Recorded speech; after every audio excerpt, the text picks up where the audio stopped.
देखिए आज हम स्टार्ट करने जा रहे हैं आज का अपना टॉपिक।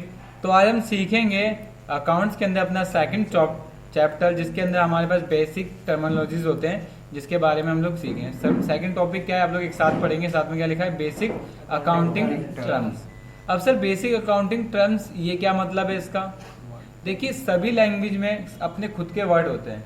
जैसे टैली में अपने खुद के वर्ड हैं, अकाउंट्स में अपने खुद के, मैथ में आपके खुद के होते हैं, इनटू, मल्टीप्लाई, पावर, सबके अपने वर्ड होते हैं ना। ऐसे अकाउंट्स के अंदर कुछ वर्ड होते हैं जिसके टर्मिनोलॉजीज या टर्म्स कहते हैं। पहला आता है बिजनेस ट्रांजेक्शन। क्या होता है, अकाउंटिंग का जो पहला सबसे इंपॉर्टेंट टॉपिक है कि अकाउंट्स में ट्रांजेक्शन क्या होते हैं। ट्रांजेक्शन हमारी क्या लिखा है, it is in economic activity. क्या होती है, इकोनॉमिक एक्टिविटी होती है जिससे हमारी फाइनेंशियल पोजीशन चेंज हो जाती है। जैसे मैं कोई आइटम खरीदता बेचता हूँ, जिससे मेरी क्या हो जाती है, फाइनेंशियल पोजीशन चेंज हो जाती है। वो क्या कह जाती है, बिजनेस ट्रांजेक्शन। जो भी आप लेन देन करते हैं, जैसे आपने आपका गाड़ी का काम है, हम गाड़ी खरीदते बेचते हैं, वो आपकी क्या है, बिजनेस ट्रांजेक्शन। जिससे आपकी इनकम होगी तो आपकी फाइनेंशियल पोजीशन क्या होगी, चेंज हो जाएगी। तो क्या कहलाता है, बिजनेस ट्रांजेक्शन। देखिए ट्रांजेक्शन के भी पार्ट होते हैं। जैसे क्या होता है, ट्रांजेक्शन के दो पार्टों में डिवाइड, एक होता है रिलेशन विद अकाउंटिंग यूनिट, एक होता है mode of settlement of value.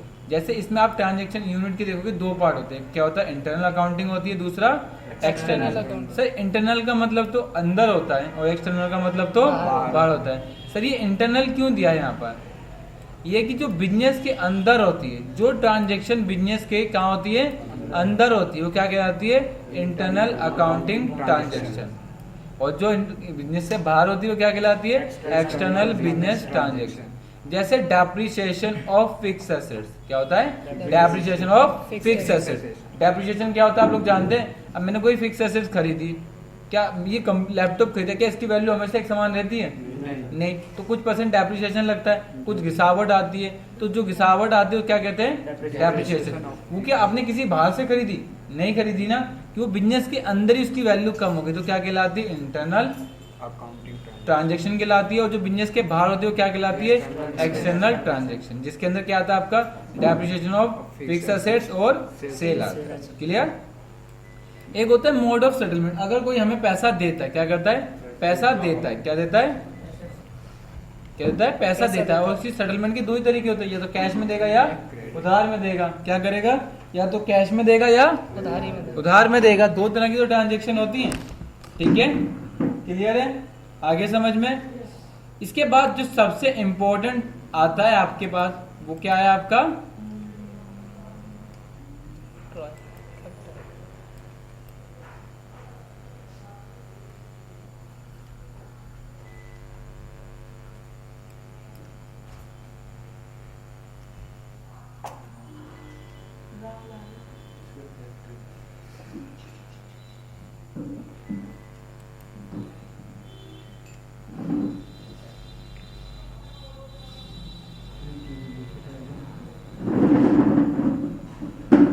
ठीक है, यही कीवर्ड है।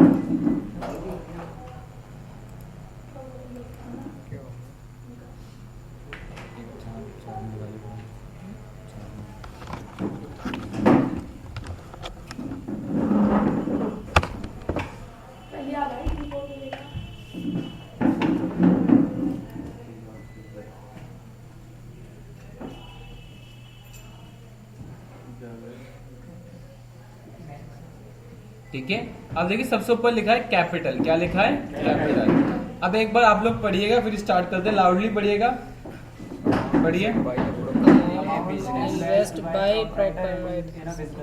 ये क्या लिखा है, जो बिजनेस के अंदर पैसा लगाता है उसे क्या कहते हैं हम लोग, कैपिटल कहते हैं। प्रॉपर स्वामी होता है जो बिजनेस में पैसा लगाता है, वो क्या कहलाता है, कैपिटल।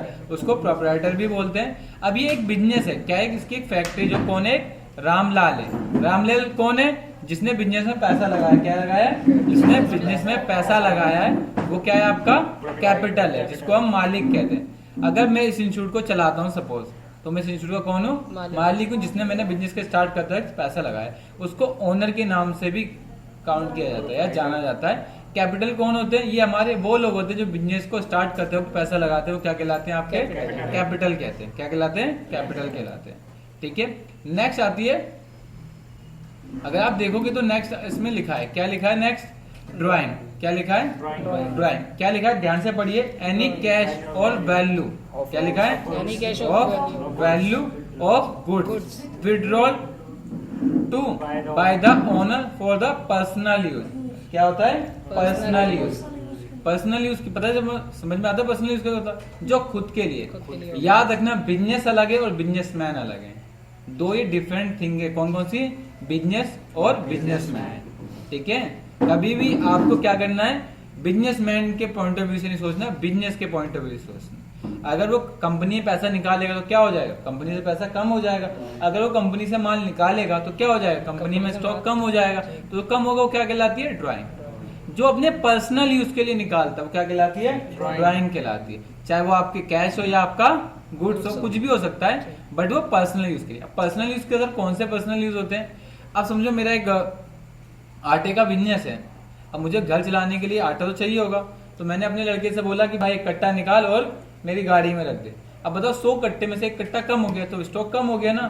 तो चाहे वो आपका कैश हो या आपका स्टॉक, अगर वो अपने पर्सनल यूज के लिए चलाता है, क्योंकि आपको पता है कंपनी का साल कब कैलकुलेट होता है? 31 मार्च को। प्रॉफिट कब निकलता है? 31 मार्च को। तो क्या घर चलाने के लिए वो 31 मार्च का वेट करेगा कि जब मुझे प्रॉफिट होगा तो प्रॉफिट का हिस्सा लूंगा एंड देन तब मैं घर चलाऊंगा? ऐसा तो हो नहीं सकता, क्योंकि घर चलाने के लिए छोटी मोटी इनकम चाहिए होती है, छोटे मोटे खर्चे होते हैं।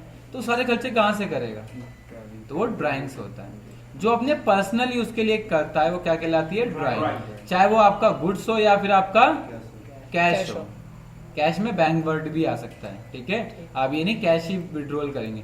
देन क्या आती है? लायबिलिटीज। सबसे इंपॉर्टेंट पार्ट है लायबिलिटीज। लायबिलिटीज क्या होती है? हमारी देनदारी होती है। क्या होती है? दायित्व होते हैं। हिंदी में बोले जाए तो क्या होते हैं? दायित्व होते हैं, जो हमें पैसा देना होता है। इसके अंदर हम किस लोगों को काउंट करते हैं? हम उसके अंदर उन लोगों को काउंट करते हैं, मालिक को छोड़ के सभी लोगों को काउंट करते हैं जिनसे हम उधार पे माल खरीदते हैं।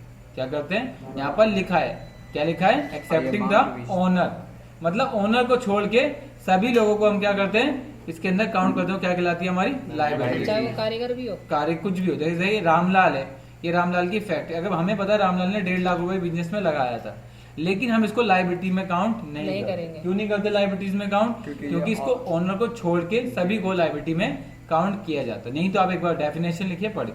अब देखिए, फैक्ट्री इसको चलाने के लिए 3 लोग हैं आउटसाइडर, जिनसे मैंने उधार पे माल खरीदा या पैसे लिए, सारी कोई भी चीजें हो सकती है। क्या कहलाती है? आपके आउटसाइडर। क्या कहलाती है? आपकी लायबिलिटीज। लायबिलिटीज हमारी वो होती है जो हम आउटसाइडर से लेते हैं, अपने बाहर से लेते हैं। क्या कहलाती है? आपकी लायबिलिटीज। उसके अंदर आपके क्या हो सकते हैं? ओनर को छोड़ के बाकी सभी लोग हो सकते हैं। क्लियर है? किसी को कोई प्रॉब्लम? इसके बाद नेक्स्ट, लायबिलिटीज कर क्या एक तरीके की होती? नहीं भाई, लायबिलिटीज काफी तरीके की होती है। 2 तरीके की होती है। कौन सी होती है? एक होती है आपकी लॉन्ग टर्म लायबिलिटीज। क्या होती है? Long term liability. नाम से क्लियर है? जो लंबे समय तक के लिए लायबिलिटीज होती है वो क्या कहलाती है? आपकी लॉन्ग टर्म लायबिलिटी। ठीक है, जो आपका मोर देन 1 ईयर होता है। कौन सा होता है? More than 1 year. वो क्या कहलाती है? आपकी लॉन्ग टर्म लायबिलिटी। क्या होती है? Long term liability. जिसको 1 साल के बाद चुकाना, वो क्या कहलाती है? Long term liability. अगर मैंने बैंक से लोन ले लिया 10 लाख रुपए का, क्या कर दिया? 10 लाख रुपए का लोन लिया और मैंने बोला बैंक को कि 10 साल बाद दूंगा, तो मेरी किस में आएगा? वो लॉन्ग टर्म लायबिलिटीज में आता है। एक होता है, एक लॉन्ग टर्म डेवेंचर होता है। डेवेंचर जानते हो क्या होता है? जब मैं शेयर मार्केट में पैसा लगाता हूँ, शेयर मार्केट की जो प्रॉफिट होता है, क्या होता है? जो प्रॉफिट होता है वो किसके अंदर आता है? डेवेंचर के अंदर आता है। क्लियर है? तो वो भी हमारे क्या होते हैं? लॉन्ग टर्म होते हैं। क्लियर? इसके बाद क्या आती है? Current liabilities. करंट लायबिलिटीज कौन सी होती है? जो विद इन 1 ईयर के अंदर अंदर देनी होती है। क्या देनी होती है? जो एक साल के अंदर दी जाती है। क्या दे? जो नियरली इन द फ्यूचर, मतलब इस फ्यूचर के अंदर ही उसको दिया जाता है। क्या कहलाती है? आपकी करंट लायबिलिटीज। करंट लायबिलिटी आपकी वो लायबिलिटी होती है जिसको 1 साल से पहले 6 महीने के अंदर दिया जाता है। क्या कहलाती है? आपकी करंट लायबिलिटी। अब इंटरव्यू पर जाते हो आप लोग, तो आपसे एक क्वेश्चन पूछ सकता है कि करंट लायबिलिटीज के ऐसे 5 नाम बताइए जो करंट लायबिलिटी के अंदर आते हैं। सबसे पहले क्या होता है? Bank overdraft. बैंक ओवरड्राफ्ट जानते हैं क्या होता है आप लोग? बैंक ओवरड्राफ्ट होता है कि अपनी सीमा से ज्यादा पैसा निकालें। अब मैं बैंक का बहुत अच्छा डीलर हूँ या बैंक का बहुत अच्छा कस्टमर हूँ, मैं लोग 10 लाख रुपए डालता हूँ, 5 लाख 3 लाख रुपए रोज बैंक से पैसा निकालता हूँ। क्या करता हूँ? रोज पैसा निकालता हूँ। तो एक दिन मेरे पास मैंने किसी को चेक काट के दिया और मेरे बैंक अकाउंट में पैसा नहीं था, तो बैंक उसको बाउंस नहीं करेगा, उसको क्या कर देगा? ओवरड्राफ्ट कर देगा। क्या कर देगा? ओवरड्राफ्ट कर देगा। क्या कर देगा? ओवरड्राफ्ट। तो क्या कहलाता है बैंक ओवरड्राफ्ट, जिसको हमें 1 साल के अंदर ही देना होता है। और बैंक इसको करने के लिए 5 बार ऐसी कंडीशन रखता है, आपको एक फॉर्म भरना पड़ता है बैंक ओवरड्राफ्ट का, फिर उसके बाद एप्लीकेबल हो जाता है। ठीक है, बैंक ओवरड्राफ्ट क्या होता है समझ में आ गया। अब आता है बिल्स पेबल्स। क्या आता है? Bills pebbles. बिल्स पेबल्स क्या होते हैं इसके बारे में बता दूं। बिल्स पेबल्स होता है जैसे मैंने किसी सिंडिकेटर से माल खरीदा, अब सिंडिकेटर से उधार पे माल खरीदते हैं, अब इनसे ही मैंने माल खरीदे, सपोज ये बैठे हैं सामने, मैंने इनसे ही माल खरीदे कि भाई मुझे आप 10 लाख रुपए का माल दे दो। अब इन्होंने कहा मैं आपको जानता नहीं, कल को पैसा लेके भाग गए तो मेरा क्या होगा बताओ। 10 लाख का माल लेके भाग जाऊंगा, उसका क्या होगा? दिक्कत हो जाएगी। तो ऐसा तो ये तो जानता ही नहीं है मुझे, जानता ही नहीं है मुझे, निकाल दो, जानता नहीं है ना मुझे। तो क्या करेगा? तो मुझसे एक लेटर लिखवाएगा। क्या लिखवाएगा? एक नोट्स लिखवाएगा। उसको क्या बोलते हैं हम? Bills payable. एक टर्म्स एंड कंडीशन लिखवाएगा कि मैं इसको इतने अमाउंट का क्या दे रहा हूँ, माल दे रहा हूँ। कल को अगर मैं जाऊंगा तो ये गवर्नमेंट के पास जाके केस भी कर सकते हैं। दूसरा क्या बोलते हैं हम लोग? Bills payable. दूसरा क्या आता है? सैंड्री क्रेडिटर्स। क्रेडिटर्स कौन होते हैं? जिनसे आप उधार माल करते हैं। आउटस्टैंडिंग एक्सपेंस पता है क्या होते हैं? ये वो एक्सपेंस होते हैं जिनका बेनिफिट तो उठा लिया लेकिन पैसा पे नहीं करा। आप मेरे यहाँ जॉब करते हो, अब आपने पूरे महीने तो काम कर लिया और आपको पैसा ना दूं तो क्या कहलाता है वो? आउटस्टैंडिंग। मतलब बेनिफिट उठा लिया लेकिन पैसा पे नहीं करा, तो किसके अंदर आता है वो? आउटस्टैंडिंग एक्सपेंस में। इसके बाद आता है शॉर्ट टर्म लोन। मैंने कुछ समय के लिए, कुछ महीनों के लिए लोन लिया, किसके अंदर आता है? शॉर्ट टर्म लोन के अंदर। ठीक है, तो लाइबिलिटीज के 2 पार्ट क्लियर हो गए। लाइबिलिटीज क्या होती है? हमारी देनदारी होती है। लाइबिलिटीज 2 तरह की होती है, एक फिक्स लाइबिलिटीज होती है, दूसरी करंट लाइबिलिटीज होती है। फिक्स लाइबिलिटीज कौन सी लाइबिलिटीज होती है? जो मोर देन 1 ईयर बाद देनी होती है। करंट लाइबिलिटीज कौन सी होती है? जो 6 महीने के अंदर अंदर हमें देनी होती है। अब आती है असेट्स। क्या होती है? क्या होती है? असेट्स हमारी वो संपत्ति होती है जिसपे हमारा अधिकार होता है, बिजनेस का अधिकार होता है, वो क्या कहलाती है? असेट्स कहलाती है। क्या कहलाती है? असेट्स कहलाती है। वो संपत्ति जिसपे बिजनेस का अधिकार होता है वो क्या कहलाती है? असेट्स कहलाती है। जैसे आपको ये दिख रहा है, ये मेरा फोन है, इस पे किसका अधिकार है? आपका। मेरा अधिकार है, तो क्या है मेरे लिए? असेट्स है। ठीक है, वो संपत्ति जिसपे मेरा अधिकार होगा वो क्या कहलाती है? असेट्स कहलाती है। ठीक है, क्लियर है? असेट्स कितने तरह की होती है? असेट्स भी आपकी 2 तरह की होती है। Fix assets. ये फिक्स एसेट्स कौन सी एसेट्स होती है? जो बिजनेस को चलाने में हेल्प करती है, क्या कहलाती है? आपकी फिक्स एसेट्स कहलाती है। क्या कहलाती है? Fix asset. जिसको बेचने के पर्पज से नहीं खरीदा जाता, किसको? जिसको सेल करने के पर्पज से नहीं खरीदा जाता वो क्या कहलाती है? Fix asset. जिसको बिजनेस में चलाने का एक अलग इंपॉर्टेंट रूल होता है वो क्या कहलाती है? Fix asset. जैसे लैंड, आपने एक 10 लाख रुपए का लैंड खरीदा, क्या आप उसको बेच सकते हो? तो किसके अंदर आता है? Fix asset. और किसके अंदर आएगा? लैंड एंड बिल्डिंग, प्लांट, ठीक है, मोटर व्हीकल और फर्नीचर, ये क्या होती है? आपकी फिक्स एसेट। ऐसी फिक्स एसेट होती है। दूसरी और भी तो हो सकती है, करंट एसेट। वो सारी संपत्ति जो 1 साल से पहले खत्म हो जाती है वो क्या कहलाती है?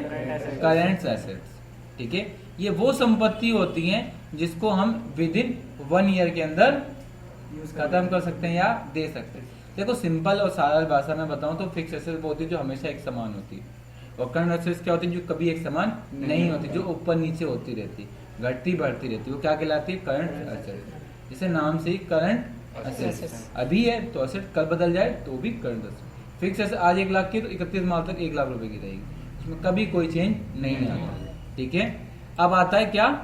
कौन कौन से करंट एसेट होती है? एक स्टॉक। ये आपका इंटरव्यू में मोस्टली मैं तो पूछता हूँ कि ऐसी 5 करंट एसेट्स के नाम बताओ करंट एसेट्स के। तो कौन कौन सा? पहला स्टॉक। क्या स्टॉक भी आपका एक समान रहता है? आपके डेप्टर्स कभी एक समान नहीं रहते, बिल्स रिसीवेबल कभी एक समान नहीं रहते, और प्रीपेड एक्सपेंस। देखो डेट स्टॉक तो आप जानते हो, वो सारा माल जिसको हमने अभी सेल नहीं करा वो क्या कहलाता है? स्टॉक। ऐसे डेटर्स कौन से लोग होते हैं? जिनको हमने माल बेच दी, जिनसे हमें पैसा भी नहीं मिला, कौन से में आते हैं? वो डेप्टर्स में आते हैं। बिल्स रिसीवेबल्स में कौन आते हैं? अभी मैंने क्रेडिटर्स की कहानी समझाई थी। अब ऐसे ये मुझसे माल लेने आ गया, मैं इसको जानता नहीं हूँ तो माल कैसे दे दूंगा?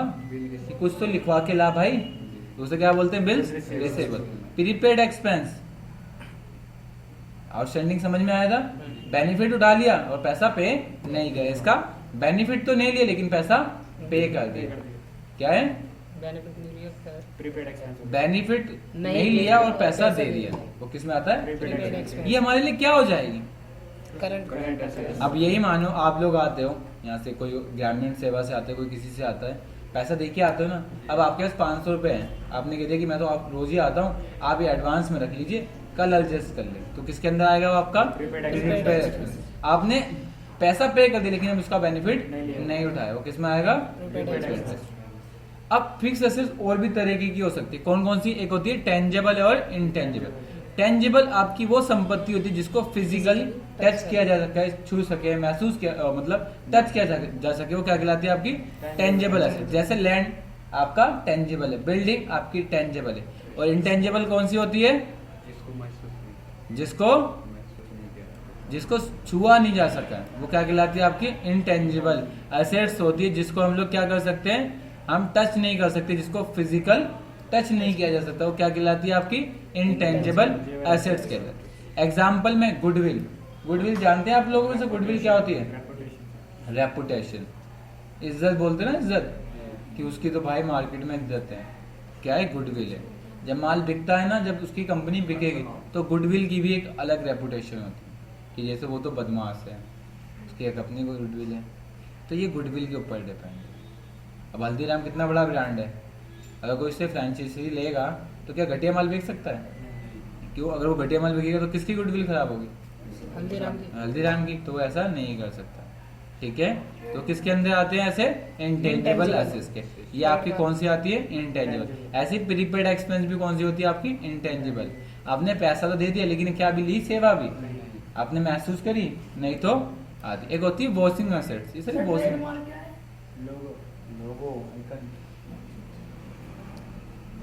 अब वॉशिंग एसेट जानते हैं कौन सी एसेट्स होती हैं? सर धोने वाली एसेट्स होगी वॉशिंग एसेट्स? नहीं, जिनको यूज करते जाए और फिर वो खत्म हो जाए, वो किसके अंदर आती है? वॉशिंग। अब आपको सोचिए तेल का कुआं है, अब उसमें तेल निकालते रहोगे क्या तेल भरता जाएगा? तो किसके अंदर आएगा? वॉशिंग एसेट्स क्या है, जिसको आप धीरे धीरे कंज्यूम करते जाएंगे, वो किसके अंदर चला जाएगा? वॉशिंग। एक सीमा बाद वो खत्म हो जाएगा, ठीक है। जैसे आपके पेटेंट ट्रेडमार्क आप यूज करते गए एक टाइम आएगा कि वो खत्म ही हो जाएगा। ट्रेडमार्क तो लोगो हो गया ना सर, तो एक साल बाद उसकी रेपुटेशन कम होती जाती है ना, थोड़ी थोड़ी, ठीक है। ये आपकी किस में आती है? वॉशिंग एसेट में आती है। लीज होल्ड क्या था?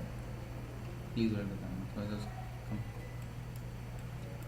तो इस समझ में आ गया। अभी हमने क्या क्या कंप्लीट कर लिया? बिजनेस ट्रांजैक्शन कर ली, कैपिटल कर लिया, ड्राइंग कर ली, लाइबिलिटीज कर लिया, लॉन्ग टर्म लाइबिलिटीज कर दी, करंट लाइबिलिटीज हो गई। एसेट्स में कौन कौन से थे? या आप लोगों के पास जवाब नहीं है? इंटेंजिबल एसेट्स और assets, fix assets, current assets, tangible, intangible assets और वॉशिंग एसेट्स, ठीक है। तो एसेट्स और पता चल गया दोनों चीजों के बारे में, बाकी हम आगे की क्लास में सीखेंगे।